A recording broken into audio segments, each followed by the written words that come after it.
kita tetap menjaga protokol kesehatan, tetap memakai masker, menjaga jarak, dan mencuci tangan.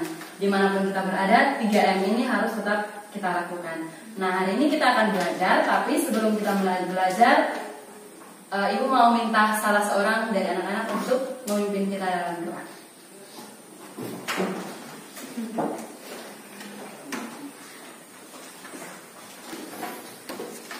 Sebelum kita memulai belajar, kita awali dengan doa. Kita sudah puji syukur kami penjatuh harapan hadiratmu Tuhan Yesus. Engkau sangat baik bagi kami, Engkau masih memberikan kami kesempatan hidup saat ini. Bapa, sebelum kami mulai belajar mengajar, kami mohon campur tangan Tuhan berkati kami. Terima kasih Bapa. Amin. Ya, baik, terima kasih untuk anak-anak doa. Nah, Ibu mau absen, tapi hari ini semuanya hadir. Ada yang tidak hadir atau hadir semua? Ada yang tidak hadir. Nanti setelah ini ketua kelas masukkan nama-nama teman-teman yang tidak hadir ke Ibu. Oke?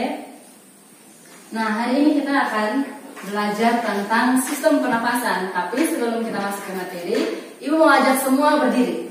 Semuanya berdiri, kita relax. Semuanya rentangkan tangan. Ya, rentangkan tangan. Turunkan masker sebentar. Kita ambil nafas sejenak, lalu kita hembuskan. Ayo praktekkan sama-sama. Ya, lakukan serileks mungkin. Sekali lagi, 1, 2, 3. Oke, kira-kira apa yang anak-anak rasakan? Lega? Lega. Oke, terima kasih. Silahkan dulu kembali. Nah, dari proses yang kita lakukan tadi, kira-kira menurut anak-anak itu proses apa?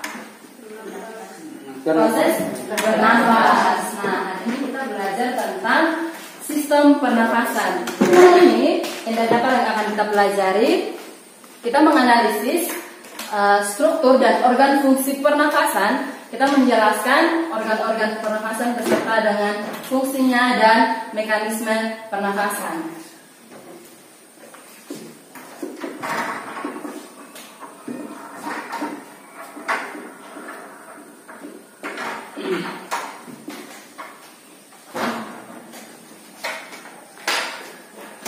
Nah, dalam mempelajari materi sistem pernafasan ini ada tujuan yang akan kita capai. Jadi hari ini kita akan belajar menggunakan model pembelajaran discovery learning dengan pendekatan saintifik.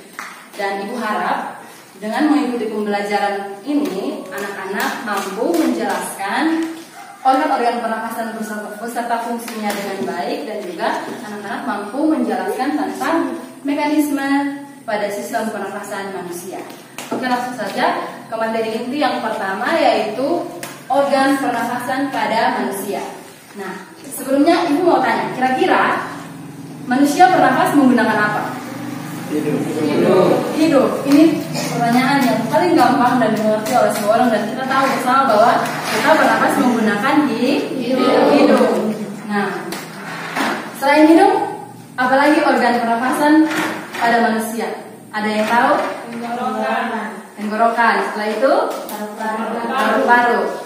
Masih ada lagi? Nah, kita akan melihat lebih dalam tentang organ pada sistem pernafasan manusia. Ibu akan menggambarkan gambar organ sistem pernafasan pada manusia.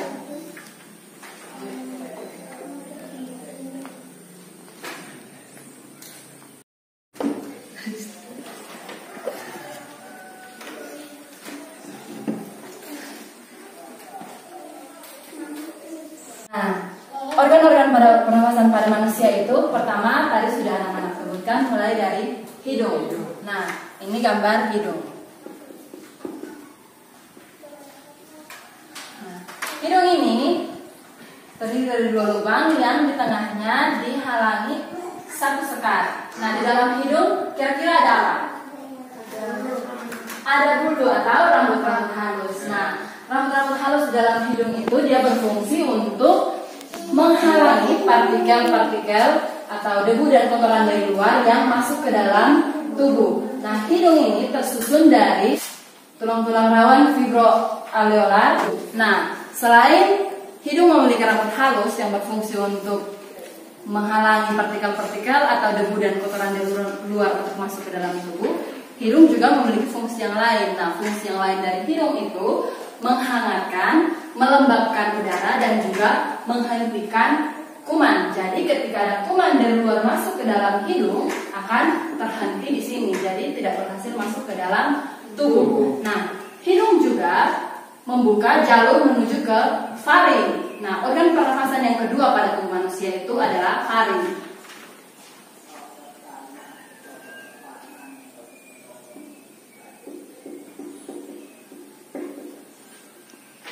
Nah, ini letak faring. Faring ini adalah jalur bersama antara sistem pernafasan dan sistem pencernaan. Nah, faring ini terdapat dua, yaitu esofagus dan juga trakea. Nah, esofagus itu merupakan jalan masuknya makanan dari mulut ke sistem pencernaan atau meneruskan ke lambung. Sedangkan trakea, nah ini trakea. Trakea ini merupakan jalan masuknya udara dari hidung ke paru-paru. Nah, jadi dari sini ini hidung, turun ke sini faring. Nah, yang ini esofagus, sedangkan turun ke sini ini trakea.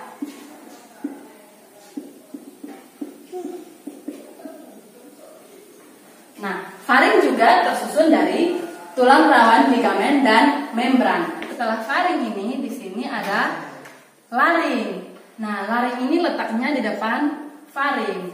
Nah, di laring ini terdapat jakun, epiglotis, dan juga pita suara. Ada yang tahu jakun? Nah, kita lihat biasanya ada benjolan di leher, itu disebut dengan jakun. Nah, sedangkan epiglotis yang terdapat di dalam laring itu merupakan alat bantu yang membantu kita menelan makanan ke dalam. Nah, pita suara di dalam laring, pita suara yang terletak di dalam laring di bagian sini, itu ada dua jenis, yaitu pita suara palsu dan asli.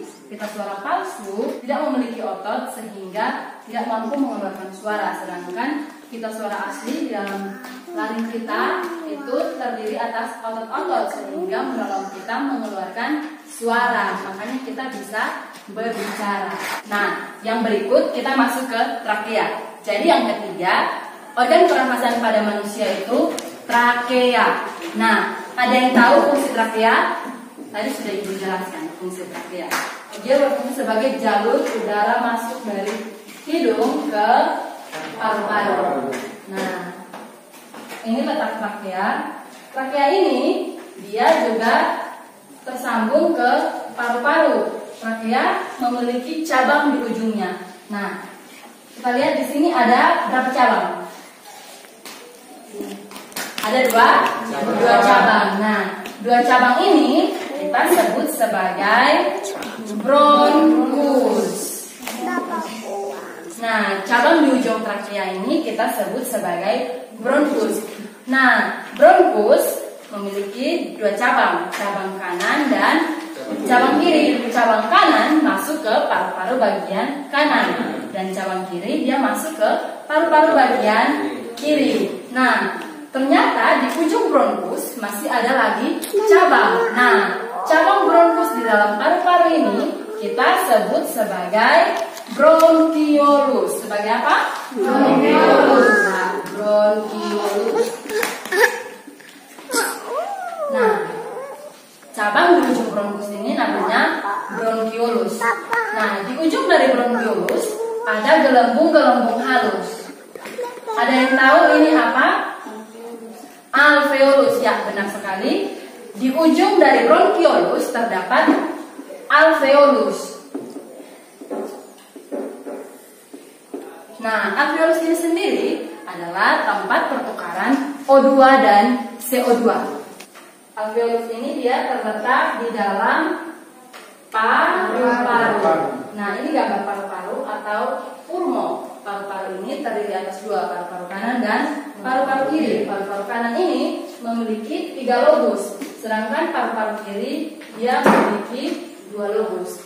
Nah, di dalam paru-paru itu sendiri ada 300 juta alveolus. paru-paru ini dibungkus oleh pleura.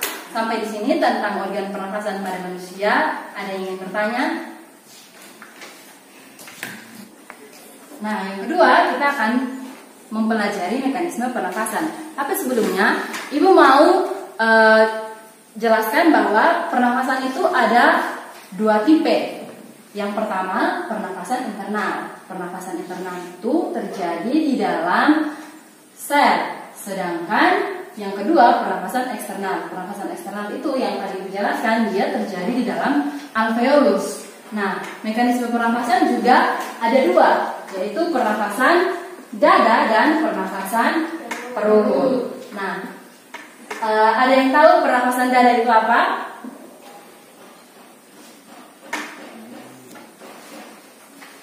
Nah, anak-anak, pernafasan dada itu pernafasan yang terjadi karena gerakan otot-otot tulang rusuk atau interkostal. Sedangkan pernafasan perut, pernafasan yang terjadi karena gerakan otot-otot diafragma. Nah, pernafasan dada terdiri atas dua, pengambilan udara dan juga pengeluaran udara. Nah, pengambilan udara sendiri prosesnya juga ada. Nah, ada yang bisa jelaskan proses pengambilan udara dengan menggunakan pernafasan dada? Nah, sebenarnya hal ini sudah kita praktekkan setiap hari. Cuman kita tidak menyadari bahwa itu merupakan pernafasan dada dan yang satunya merupakan pernafasan perut. Nah, pernafasan dada itu sendiri, ketika kita melakukan pengambilan nafas, maka tulang-tulang rusuk akan terangkat, rongga dada membesar, paru-paru mengembang, dan udara masuk. Itu pengambilan udara menggunakan pernafasan dada. Nah, sedangkan pengeluaran udara menggunakan pernafasan dada itu otot-otot tulang rusuk berelaksasi dan dia merut sehingga udara rongga dada dan paru-paru mengecil dan udara keluar. Nah, coba kita praktekkan pengambilan nafas menggunakan pernafasan dada. Semua duduk tenang, senyaman dan serendah mungkin. Nah, kita mengambil nafas secara pelan. Nah, saat pengambilan nafas tadi, anak merasakan tidak ada sesuatu perubahan yang terjadi di dalam tubuh kita? Ada. Nah, apa yang terjadi? Rongga dada kita terangkat. Nah, ketika terangkat itulah udara masuk. Coba kita praktekkan pengeluaran udara. Nah, apa yang terjadi? Rongga dada turun. Nah, sehingga udara keluar. Nah, yang kedua, pengambilan udara menggunakan pernafasan perut.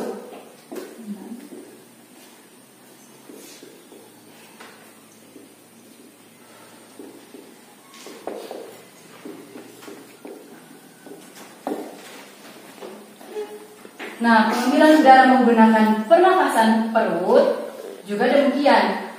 Otot-otot diafragma pada perut akan berkontraksi sehingga akan mendatar, lalu udara akan masuk ke dalam tubuh. Nah, saat pengeluaran udara menggunakan pernafasan perut, otot-otot diafragma itu akan berelaksasi sehingga posisinya akan melengkung ke atas dan terjadilah pengeluaran udara. Ibu ajak semua berdiri. Kita menggunakan pernafasan perut. Apakah bisa kita praktekkan atau tidak? Semuanya menggunakan perut ya. Kita mengambil nafas tapi menggunakan perut, bukan pernafasan dada. 1, 2, 3. Nah, kalau kita tahan, perut kita akan rata mendatar. Nah, kalau kita hembuskan, perut kita secara tidak sadar dia akan melengkung ke atas. Nah, itu contoh pernafasan perut. Nah, terima kasih. Silakan duduk kembali. Nah, kemudian materi tentang mekanisme pernafasan pada manusia. Ada yang mau bertanya? Oke, baik. Kalau tidak ada yang mau bertanya, Ibu akan bagikan LKPD dan kita akan sama-sama mendiskusikan beberapa soal yang sudah Ibu buat di sini. Ibu minta anak-anak membagi kelompok, 3 kelompok, masing-masing bisa 5 orang, dan kita akan mengerjakan LKPD. Ayo, silakan bentuk kelompok sendiri, 1 kelompok 5 orang. Ibu tidak tunjuk siapa-siapa, silakan anak-anak silakan memilih kelompoknya masing-masing.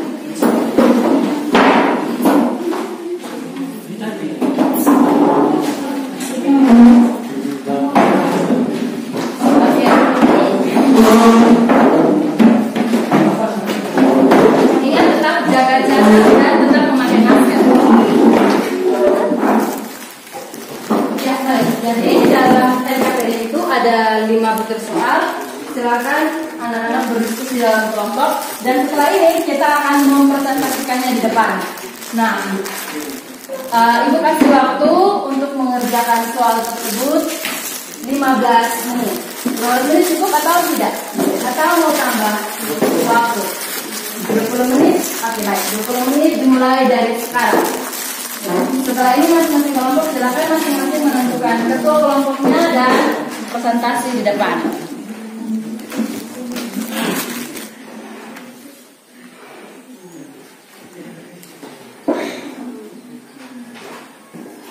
Oke, waktu diskusi kita selesai. Sekarang saatnya untuk presentasi.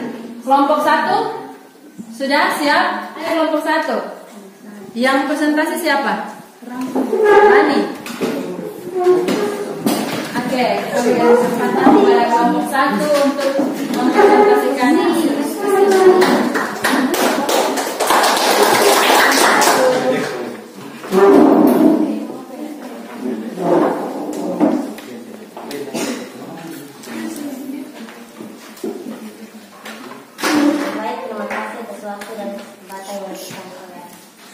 Kami kelompok 3, kelompok 1 untuk mempresentasikan hasil diskusi kami.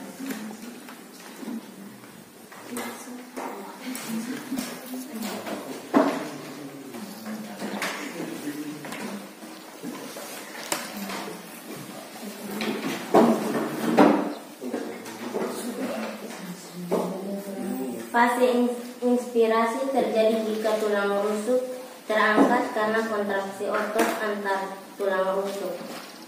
Fase inspirasi terdiri dari beberapa bagian. Yang pertama, otot-otot interkostal berkontraksi akibatnya tulang rusuk terangkat. Yang kedua, kontraksi otot interkostal diikuti oleh kontraksi otot diafragma. Yang ketiga, akibat kontraksi kedua otot ini, rongga dada menjadi membesar.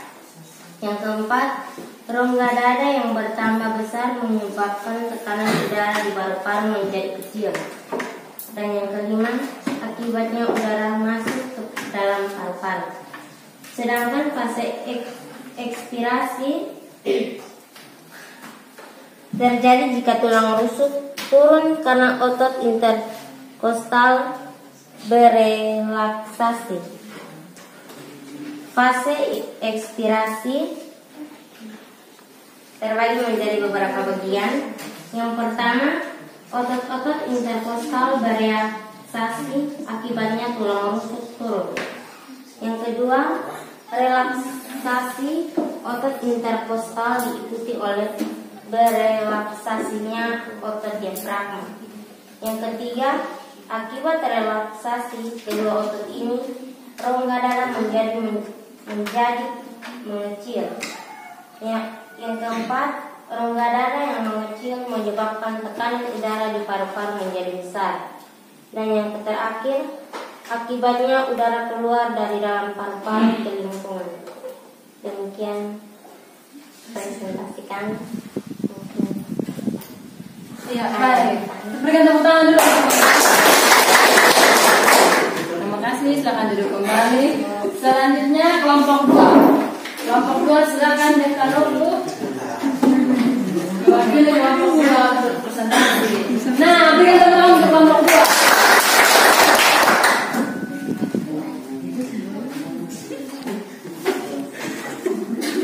Selesai semua teman-teman. Kesempatan berikan kami doa untuk mempresentasikan hasil diskusi kami. Ya, suaranya dikuatkan. Pertama, hidung. Hidung ini berfungsi untuk bernafas. Hidung terdiri dari dua lubang yang dipisahkan oleh sel hidung. Tulang terdiri dari tulang rawan, dalam, dan juga pialis.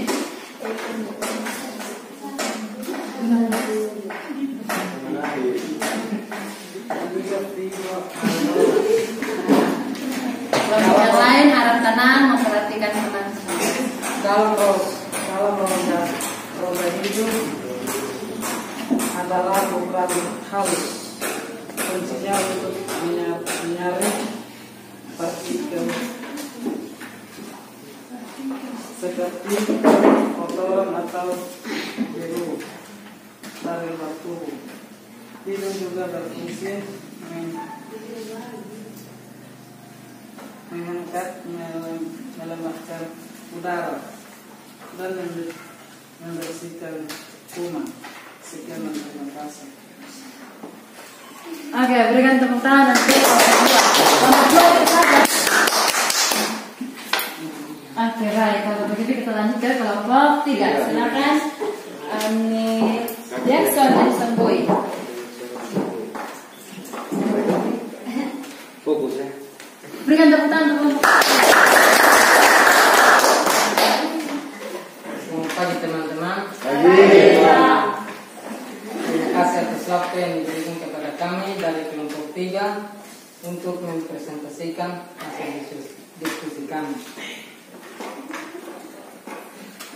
Pernapasan perut.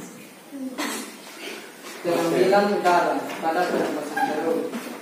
Otot diafragma berkontraksi, posisi diafragma mendatar dan menyebabkan rongga dada dan paru-paru membesar.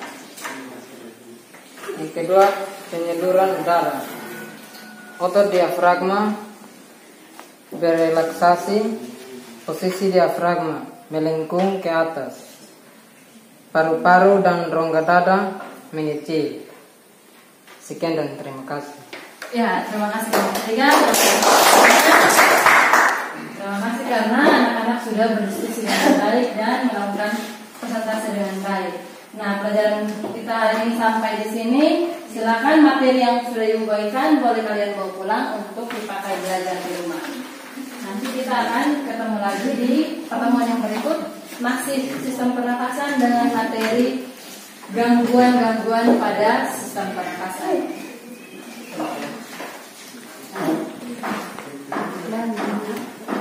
Oke, baik. Jadi dari materi yang sudah kita pelajari hari ini dapat kita simpulkan organ-organ pernapasan pada manusia. Yang pertama tadi ada apa? Hidung. Setelah itu paru. Setelah itu laring dan trachea. Kemudian bronkus. Terus bronkiolus, alveolus, dan yang paling utama adalah paru-paru. Nah, yang kedua tentang mekanisme pernapasan ada 2, yaitu pernapasan apa dan apa? Pernapasan dada dan perut. Ya, baik. Sekian materi kita hari ini. Terima kasih. Daftar hadir tadi sudah dimasukkan? Oke, baik. Kalau begitu sampai ketemu minggu depan. Sebelum kita mengakhiri kelas kita pada hari ini, salah satu anak-anak ibu minta kesediaan yang berpimpin doa. Ayo, siapa yang mau berdoa?